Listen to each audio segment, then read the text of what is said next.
મદરસો અને સ્કૂલ. તો ચાલો મિત્રો આપણે અંદર જઈએ. વરસાદની આગાહી આપી હતી આંબાલાલ કાકાએ 28 તારીખથી 31 તારીખ સુધી. એટલે અમે બધા મિત્રો વરસાદ આવવાની તૈયારી હતી એટલે અમે બધા મિત્રો મદરસામાં આવ્યા છીએ. તો મિત્રો તમે જોઈ શકો છો આ બાજુ મિત્રો તો આ છે અમારી સ્કૂલ. તો ચલો આપણે અંદર જઈને જોઈએ. અહીંયા 1 થી 10 ના બધા બાળકો ભણે છે, પણ અત્યારે રમજાન મહિનામાં છુટ્ટીઓ આપેલી છે બધા છોકરાઓને. એટલે મિત્રો અમે બધા રમવા આવ્યા હતા મદરસામાં. તો તમે જોઈ શકો છો કેટલું મસ્ત મદરસું છે અમારું. તો મિત્રો તમે જુઓ આ દરવાજો દેખાય છે એ ધોરણ 5 છે. હું તમને 6, 7, 8 દેખાડું. તો મિત્રો જુઓ આ ધોરણ 6 છે, પછી આ ધોરણ 7 છે, પછી પેલી બાજુ ધોરણ 8 છે. મિત્રો તમે જોઈ શકો છો વિડિયોમાં.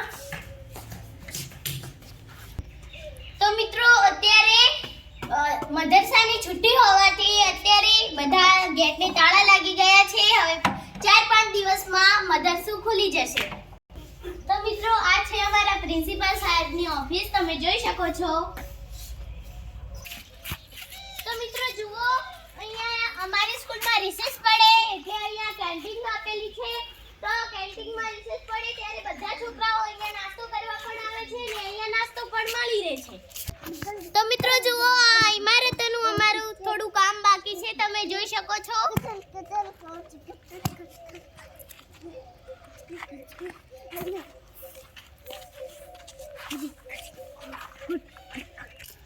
તો મિત્રો જુઓ આ છે અમારી સરસ મજાની કાકરી.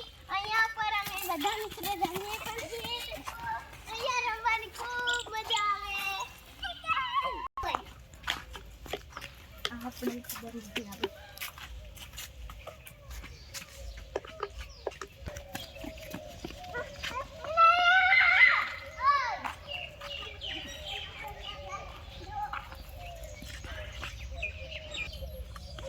તો મિત્રો દરેક શિક્ષક ગણને મારી એક નમ્ર અપીલ છે કે સ્કૂલમાં આસોપાલવ લગાવો, જેથી કરીને છોકરાઓ આસોપાલવના ઝાડ પર ચડી શકે પણ નહીં અને તમારું સ્કૂલનું બેકગ્રાઉન્ડ પણ ખૂબ સારું લાગશે.